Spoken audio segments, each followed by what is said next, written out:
Instant Mood Improver is recorded on Bunurong country. I pay my respects to local elders past, present and emerging and acknowledge that sovereignty was never ceded and this always was and always will be Aboriginal land. I'd also like to extend a warm welcome to any mob who may be listening today. Put a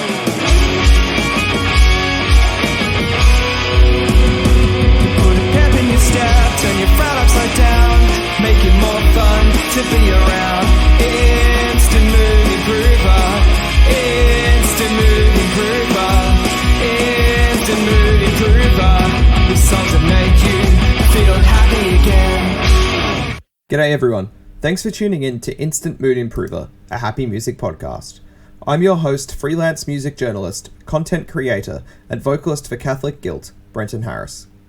Each week on Instant Mood Improver, I speak to a guest about a song that instantly improves their mood the moment they hear it, using that as a leaping off point for a broader discussion about the role music plays in our overall happiness. Today's guest is Amariah Cook, lead singer of fast-rising Melbourne, Australia metal band Future Static. Future Static just dropped one of the best debut albums by an Australian metal band in many years, and Ami was kind enough to pop on the pod for a rather animated and enjoyable chat about a song that puts a pep in her step, turns her frown upside down, and otherwise makes her a little bit more fun to be around. On Melancholy Hill by the Gorillaz. G'day everyone, thanks for listening to another episode of Instant Mood Improver, a happy music podcast.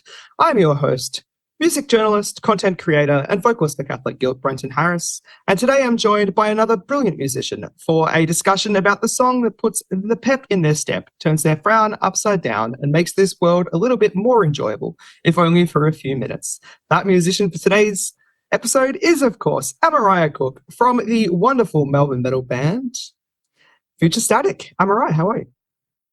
I'm very good. Thank you so much, Brendan. How are you? I'm doing pretty good, enjoying this warm weather that we're both finally receiving here in Melbourne. No idea what's been happening for the last couple of weeks, but it's been winter. Yeah. Even yesterday, it was like, why is it raining? Why are you raining? What are you doing? Brilliant. Now, I've got you on the pod today because I'm very, very interested to know, largely because you have very interesting music taste, what is a song that instantly improves your mood the moment you hear it? Okay, so it was a hard decision. I first narrowed it down to 3, which is ridiculous because I can probably think of about 100, 200, maybe even 300 songs that can do that. But I've decided to talk about Melancholy Hill by Gorillaz because it's probably one of the oldest ones that has managed to put a pep in my step, and it always does. It always gets my mood going. It's I think a song that makes me feel good has to be a mostly relaxing one. If it's too fast, it just sends me into overload, which is great if I'm trying to go out, but it's not always great for me because I'm already very a speedy person, very just like high energy, and sometimes I think to feel good I need to like have something that calms me down, and that's exactly what that song does. And it's got quite a romantic and almost nostalgic sound to it as it is, even without it having been the song that I've listened to for a very long time.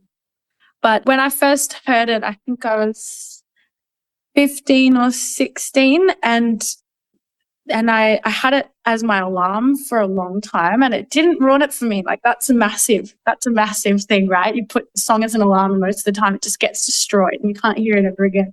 But yeah, I've still loved hearing it even when it, like after a year of having it as my alarm. And I also really enjoy it because it was a song that my brother and I used to enjoy a lot together, and it was very rare. My brother has a very different taste in music to me. He doesn't mind metal, but it's definitely not his first preference, especially not screaming. So it was just really nice to have something like that to share with him so deeply. And it's a song that whenever it comes on, it makes me think of like our time together as teenagers, and it makes me think of just being calm and happy and the world full of love. And even though the lyrics don't really make that much sense, I mean, you read them, there's not really that much of a story to it, but it's very visual as well. Like, you can really see the words that are being put out there. And I think that I don't know about you. I like to call in submarines. Like to call him what? Sorry? Submarines. Oh yeah, absolutely. It's pretty cool. Submarines and a manatee on a hill, like why not? That's exactly. But I think it's like, just come with me. It's like, yes, let's go on this relaxing, happy journey together. I'm like, and just like, the chord progression is something that really like gets to my soul as well.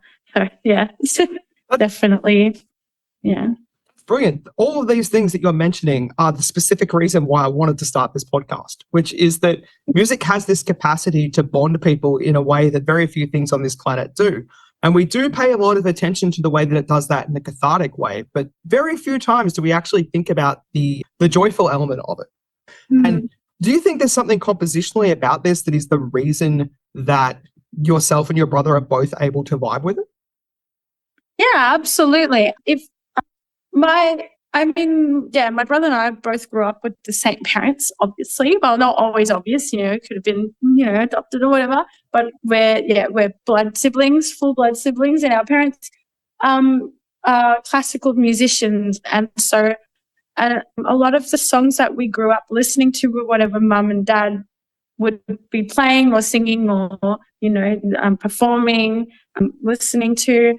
I think Dad always listened to a lot of Pink Floyd as well. I was very close to putting one of their songs in as well, but I feel like their songs are not so much a mood improver. They're more of a mood. They're more challenging to listen to, which is a great thing, and I absolutely love doing that to myself. But didn't fit the podcast so much. But I think it has a similarity in that sense where it's just kind of like smooth, or even in the way the sounds that they use in the mixing and the synths and the choral like voices in the background, like like that is just very it's almost a little bit classical in that way. So I think that's something that we could always I think it's that main, there's a main like do, do, do, do, do, do, do, do. I think that's just very like draws your attention in. So it's like something that you get put into the zone and you can't come out, and you can't really come out of it until the song's finished. So I think my brother and I both have very distractible brains. So it's good to have something that kind of focuses us in. Yeah.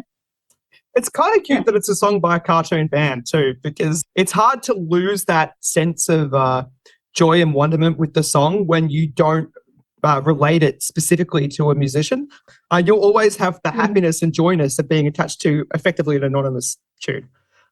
Oh, yeah, that's very true. I mean, we all know who the singer is, though. So they're the same thing as Blur. Or am I tripping? I can't remember. Yeah, it was, It's Blur. He hasn't had anything wrong. He's been good. So that, I don't know. Don't ruin it for me. I'm going to look it up.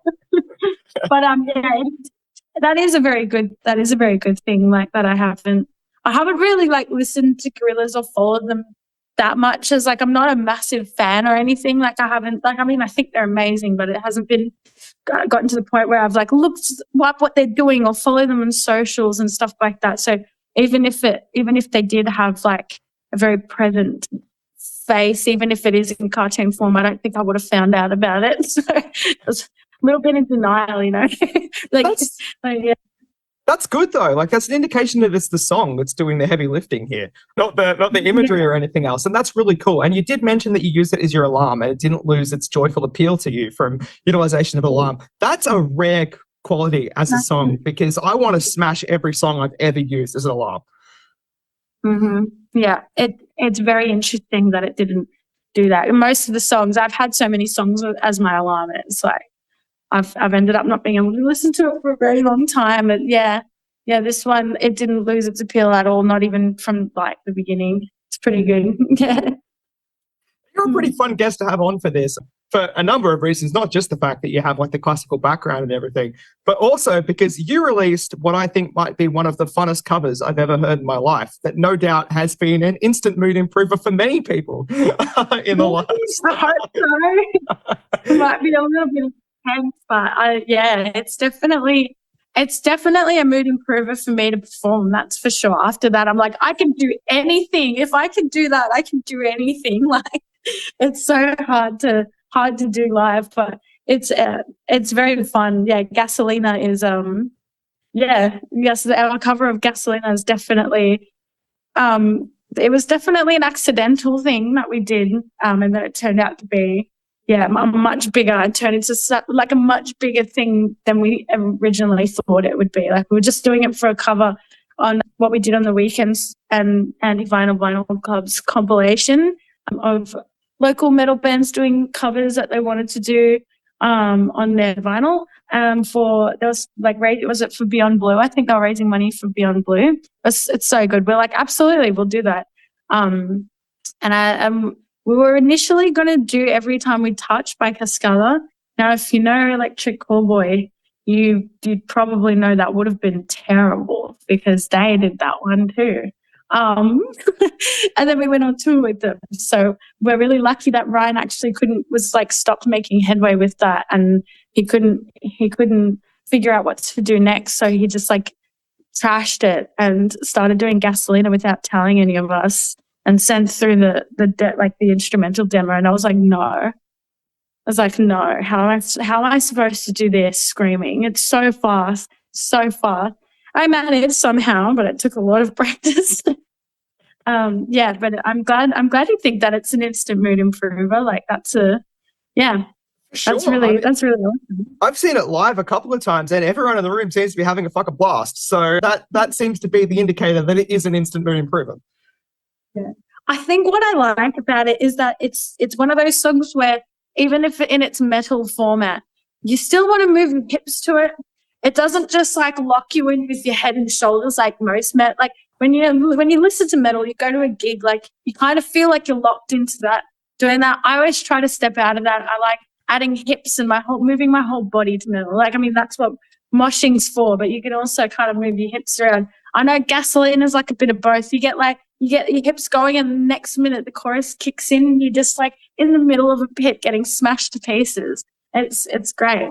It's great. It is. Now, that song made me instantly happy the moment I heard it. But getting back to this Gorillaz track, I'm curious, did you experience happiness or a sense of happiness the first time you listened to it, if you can remember the first time you heard it? I believe so. I think it's a hard question. I don't know if I remember that much, but I think anything that stops me from thinking about everything else in the world, I guess, anything that kind of just pulls me away from that and gives me a bit of it's almost like meditating, right? Just grounds me and puts me right into the present is going to cause a sense of happiness. And I always find that I feel happy listening to quite sad songs, because obviously they put you in a sad mood, and then they bring you back up most of the time.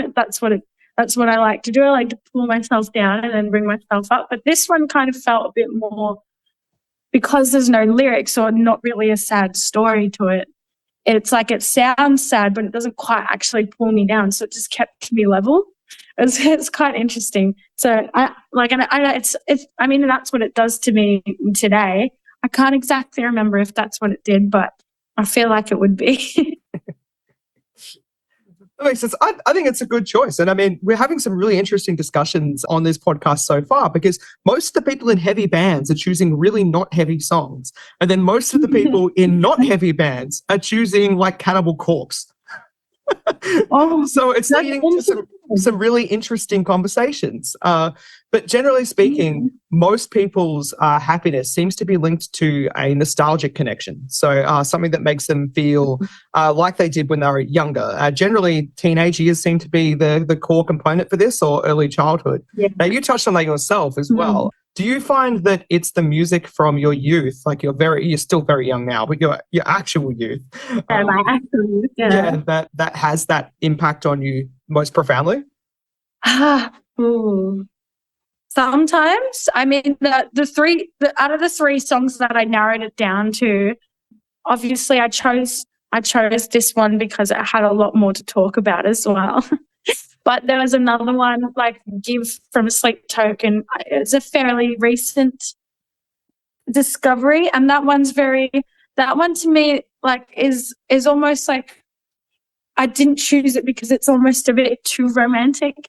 It's like, it's almost a bit darkly romantic. It's like, give me all that you can give, your darkest impulses. And I find it quite nice, and it makes me feel good that people out there are so willing to put up with things for love and stuff like that. But there's almost like a little bit too much darkness, and it just pulls me down just a little bit.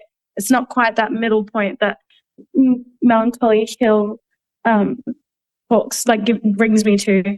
But then the other one I chose, Dreamer by Voyager. That one just gets me really hyped as well. Like, it's almost too high. It's almost like that. And then I get really excited, and I love that. And that's a new one as well. That one I discovered it when it first came out in 2022, I believe. And obviously that whole album is just so good. But the thing is, I chose not to talk about that one because I've already talked about Voyager's album a couple of times on different podcasts, and I felt like I should probably give it a rest and like choose something a little bit different, like have something a bit different to talk about.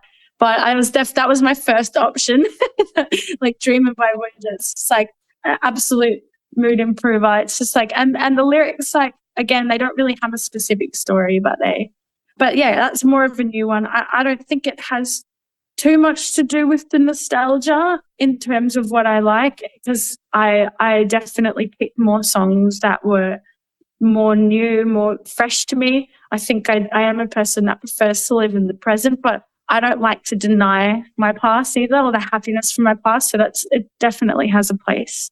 So yeah. Yeah, that's brilliant. It's really interesting and insightful stuff you're giving me here. I could probably talk to you forever, but I'll see you. Yeah, I'm happy to. I can take as much time as you need. Yeah, I'm happy to. But speaking of the present and keeping things in the present, you've just got off tour with Electric Callboy, which is fucking awesome and is another thing in what has got to have been a dream year for you. As a band, did you foresee the year that you've had coming? No, not at all. Since I was a kid, not even as band, but since I was a kid, I always knew that I wanted to sing, but I watched my parents do the musician thing and,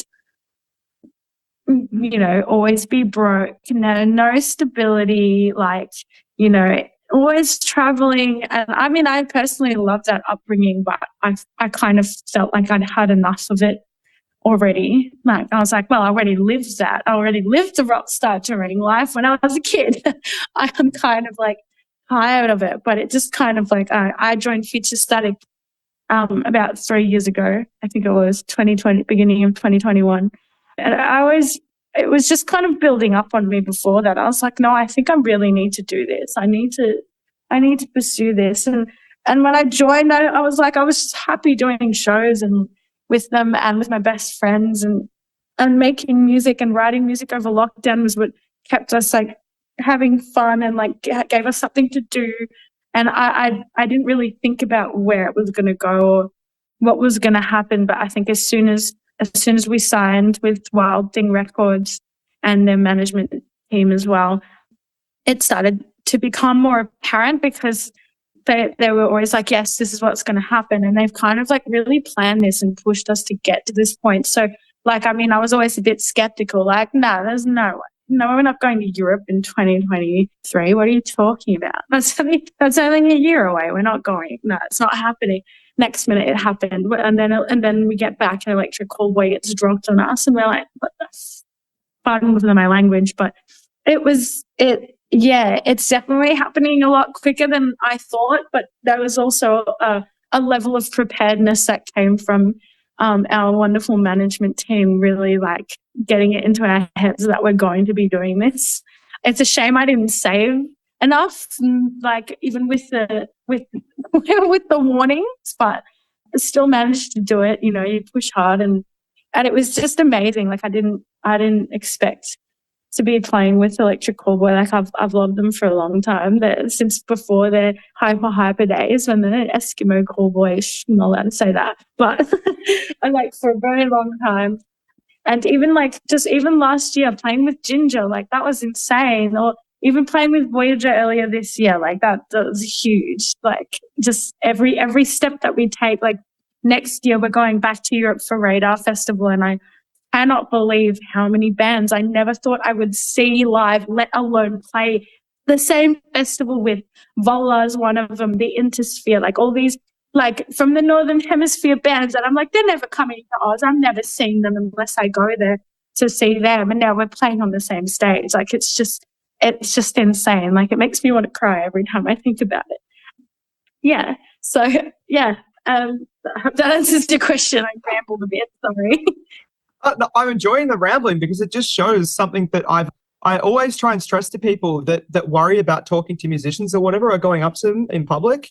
We're all just giant fucking music fans. Like we're all music nerds. You wouldn't be doing this if we weren't. And seeing the obvious joy that like just getting to be in the presence of some of these other similarly attuned human beings has on you is just a lovely thing to witness and to listen to. And I think that's something that comes through in your live performances too, as well. Like it's just obviously something that bonds you all together as a band, is just the love of being in that environment and having the opportunity to play music to an audience, whether they be someone that's there for your own show or someone that's there on a support set. You're getting the chance to play one for the first time. Just you all look so connected on a almost like you're in a state of bliss, really, when you're on stage. Do you feel that on stage? Yeah, absolutely. Like I think I've felt it more than ever in the Electric Callboy show. I think especially playing our hometown show in Melbourne, like it was just having so many people there. It was like the biggest one before we played the Horden, and it was definitely the one that went the smoothest as well beforehand. Like there was no problems with sound check, like almost things like this can happen. Like so the Melbourne show that we played with Electric Callboy, like it hit me really hard, like looking out into the crowds and spotting people's faces that I knew, and just like watching a wall of death occur without me even having to ask for it, like that, and just looking at my bandmates and seeing them having just as much fun as me, and knowing fuck we're here, we've gotten to this point together, and we're gonna keep doing it. We're gonna keep. It feels like I could go forever, like we could do this forever. And it definitely came out when I was like saying, like talking between the songs. Most of the times I just wing it, which is not great because I'm really bad at like talking. So sometimes I don't get it very right. But the Melbourne one, like it just happened. It came out so naturally. I was just like, I don't think I could do this with anyone else. And I don't think I could. Like the five of us just worked so well together as a team. Like not even in a musical aspect, but just in general. Like we all kind of seem to level each other out and just have like the perfect differences to counteract whatever bad things we might have with our own personalities. It just kind of turns into this one perfect little team that works so well together. And I think everyone should have every person who loves music should have the opportunity to do that one day. Like I feel like if you're a music lover and you've never done something in a band, even if it's like on a karaoke night, or just like form a band just like for one show, like at the end of the year, like a shit one, no matter how bad it turns out, like just to have the opportunity to share that with like a bunch of your friends and just learn to play a little bit, like one song on the bass. Like it's something I think everyone should be able to experience. And I hope that I like that we give that to people when they watch us. I hope that they say that looks like fun, I want to do that. Like that's Well, yeah. I mean, for that mirrors my own experience as a human as well, was that the whole thing was seeing other people do it that looked like me, sounded like me, were from my region, my area, whatever else. In my instance, it was 28 Days because I'm from Frankston, and like they blew up when I was a kid. That was the first time I realized that it was an attainable goal, right? That somebody that was from the same background as me or whatever had the capacity to just pick up an instrument and start playing. I'd always sort of had people on these pedestals, like thinking it was something, the stuff you're listening to on the radio or you're seeing on whatever, the Channel V or like MTV or whatever, that was the only version of that existed. And then to see that it is actually an attainable goal for people like us, just people to do. And I think it's so important to have like more youth shows as well, like, because then it becomes hard the older you get. Like, it's harder to learn things, harder to make time to learn these things as well. Like, it's not only just like your brain and how spongy it is, like how much it can absorb, but it's also just like having the time to do that. Like, as a kid and a teen, you have more time, you have more energy, your brain is definitely more susceptible to like absorbing lessons quicker. Like, I definitely think like Frankston's good for that. Like, we played an all-ages show in Frankston not long ago, and it was so fun. Like, I can see how that would have impacted you in your youth, and I think it definitely should be, it should be more of a thing again. I agree. Well, hopefully we see Future Static play some more all-ages shows, as that scene starts to become something that gets revitalized by people like us that grew up having those opportunities to go and witness these shows and be surrounded by like-minded people and get connected with the community. And I think societally we've progressed to a way that those places are also a lot less threatening now when they do happen. So hopefully we can sort of you can create by playing these shows that moment, that light bulb moment for someone else, because that is probably the best thing you can do as a musician, is connect with someone on such a level. I mean, you're the singer as well, right? Like, you can see it in their eyes. You're like, our job as vocalists, like, I'm sure you've seen it so many times, where you're staring into people's souls one by one and like slowly calling them in, being like, come on, we're in this together. You can do what we're doing. You got this. Like, it's like, because as a vocalist, you're literally talking, but in an intense way, especially when you're screaming. It's like, it almost feels a bit weird. I feel a little bit bad at first. When I first started screaming, I was like, it feels like I'm angry at them. But then I was like, no, this is empowering. They're here to watch that. They want this. Like, it's not So you'd know all about it. You know how that feels. It's so good. Yeah, I say not on the same level as you thus far, but I have had some very profoundly enjoyable experiences as a result of having that opportunity. And yes, like, there is, if anyone, we will both probably swear by this, if you do get the opportunity in your life at any point in time to get a microphone and get on stage with a live band and sing a song that the rest of the crowd knows and watch them sing along with you, there is not a drug in the world or a drink in the world or an experience in the world that will ever rival that feeling. Nah, like, fuck skydiving. I'm getting on stage to 6,500 people again. Like, make it 20,000. Let's go. But I almost feel it's almost more terrifying to get on stage when there's like 20 people in the room, because you can see them all, and they're so close to you as well. And but I don't mind, honestly. Like, I like to make sure that I give the same amount of energy, regardless of whether there's one person in the room or whether there's 1,000, because even if I change that one person's perspective on whatever it may be, or like kind of like let them leave the show with something new, something exciting, something that they've learned, that's one more than it was before, and it's great.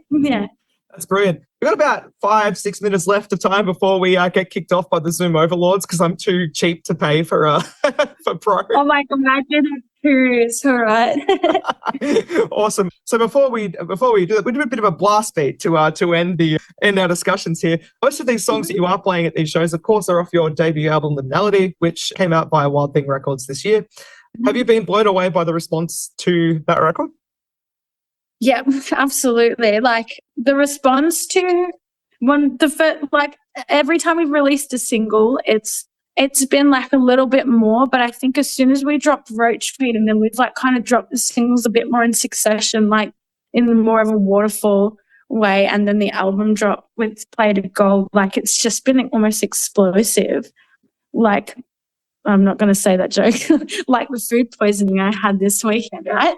I had to drop it. It's literally insane. Like, I didn't expect it to blow up so much. I mean, I had faith that the album was good, and I know that, but I'm also aware that we're a metalcore band, and like, we also genre mix a lot, and I think that can be quite, it can have its downsides. Like, I think a lot of people can can also, but like, you know, we did the album, I think it was last week, like the week of the album release, we got #1 on the air charts, like the independent records, which I felt a bit weird about, to be honest, because I was like, we're not independent, we have a label, but it's a small independent label. It's not like Sony. Kylie Minogue is on that.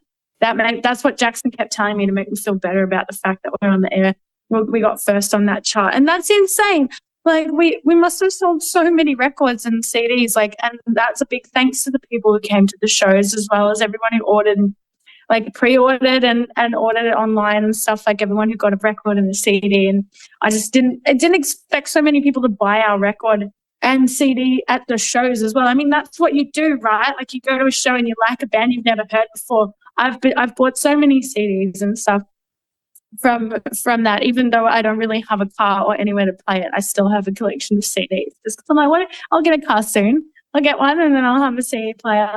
But it just never occurred to me that would be like that, we'd be in the opposite side of that, and that so many people are enjoying our music, and it's been interesting to see what album tracks as well that people have loved about it, like which album tracks that we've dropped. Like Icarus was definitely one of the ones that most people have said they like, or Iliad. Like it's the most poppiest and the heaviest seem to be, you know, like the two contenders, the two extremes of the album that people like, and it's amazing. Yeah. I mean, I personally like froth Iliad, but that fucking riff is sick. I know, Ryan smashed that riff. It's just an absolute, what, as my dad said, an assault to the ears. Yes. It's really cool seeing a band from the local scene kind of catch this wave of popularity, seemingly out of nowhere. Like, I know it's not out of nowhere in truth. You've been working on it for a few years, but it's nice to see everyone pick up on this together. Do you feel like Australian music, in the heavy sense, is in a really good spot at the moment? Yeah, absolutely. Like Australian heavy music has always really kind of been really top tier, I think, because we can't get anywhere around the world unless we're really good. It's like we had to be like only the best kind of like get selected. And like that's what I'm kind of scared about. I'm like, oh, what if it just kind of cuts off? Like this is as far as we go, you know? Like one day I'm like, we better keep making sick albums and working hard. Because Australian music is just so good, and a lot of bands just keep coming out with like the most amazing things, and they just get better and better. And you have to work really hard to get anywhere around the world, because it's just so expensive. And if you're not so passionate about it, it's like what we were saying before. If you don't love it, you're not going to get there. Like you're not going to show people what they want to see, and you're not going to put the effort in, then you're not going to get anywhere. And it's Australian music is, I think, it's kind of like that, almost like an opposite thing. It's like we fight more for it because we have to get anywhere. It's like if we want to get on shows, you want to go tour the world, you have to push for it, and it kind of forces you to like, and we've put so much money into like touring and stuff that you just kind of say, well, now we can't stop, can we? We've already poured so much of our heart and souls into this, we have to just keep going. And it's so good. It's like a good loop to be trapped in, to be honest. It's perfect. Well, Australia seems to be responding very favourably, as does Europe now. So I think the logical next step for you is the United States. But good luck with the visas. Oh my God, I'm terrified. So hopefully we'll get them soon, though. Like, I'm really excited to see more of the world. Like, I've never been to the States on a personal level. It'd be great to travel the world in this form and see like all the famous venues from the States, and like in South America do all those fun festivals, and like, yeah, it's good. Brilliant. Well, what's next up for Future Static in the short term? All right, so we've got 2 shows at the end of the year. We call them Send of the Year. So they're just like a little bit of a party, like to go hard, like at end to the year. At the Tote in Melbourne on the 30th, Sydney, I forgot what the venue, Lansdowne in Sydney on the 29th, so 29th, 30th. So, yeah, we didn't want to do it on New Year's Eve exactly, because we thought, like, that's just, you know, there's too many fun things going on. So we're just like, let people have a little bit of a send and then get into New Year's Eve. And then we've also got Not too much going. We've got Clowns in April at, what's it called? Russell. Yeah, on 70 Russell. So that's in Melbourne. So that's going to be really sick, along with Void. Really excited to see them. They are really cool. I only heard about them when we knew we were playing the show, and I was like, oh, I can't wait. And then obviously we're doing Europe again. We're doing a couple of festivals there. A couple haven't been announced yet, but Radar Fest, and then we've got a couple more. So hopefully we'll be able to build a tour around that as well, and not just do the festivals. Like, we can build like a little bit of a tour around Europe again this time around. And then, yeah, we'll see. Hopefully we'll make it to America, either south or north, whichever one first, next year as well. And then lots of other little shows and stuff in between. Awesome. We're getting the countdown from the Zoom overlords, so I'm going to check out with you right now. But to do so, I'm going to ask you, what Future Static song do you want us to play as we leave this episode? Oh, okay. I don't know. Oh, that's hard. That's a hard one. Why did you put me in the spot? Let's go Will I, because that's the one that I wrote fully myself. I'm going to be a little bit selfish. I wrote it entirely. Thank you so much. Thanks, Ami, for being on the podcast. You've been my instant mood improver for the day. I'm in a very good mood now. So thank you for being on the pod. I'll catch you very soon somewhere around this lovely town of Melbourne. And that brings to a close this episode of Instant Mood Improver, a happy music podcast. A massive shout out to Amariah Cook from Future Static for appearing on the pod today. Future Static's debut album Liminality is out now on Wild Thing Records. If you enjoyed our discussion, I'd appreciate it if you left a positive review or gave me a follow on Spotify and YouTube, Facebook and Instagram. I'll leave you now with not one, not two, but 3 songs that Amariah consider her instant mood improvers. On Melancholy Hill by Gorillaz, Give by Sleep Token, and Dreamer by Voyager. Followed by Future Static's Will I, and of course, their cover of Daddy Yankee's Gasolina, because it's a goddamn instant mood improver.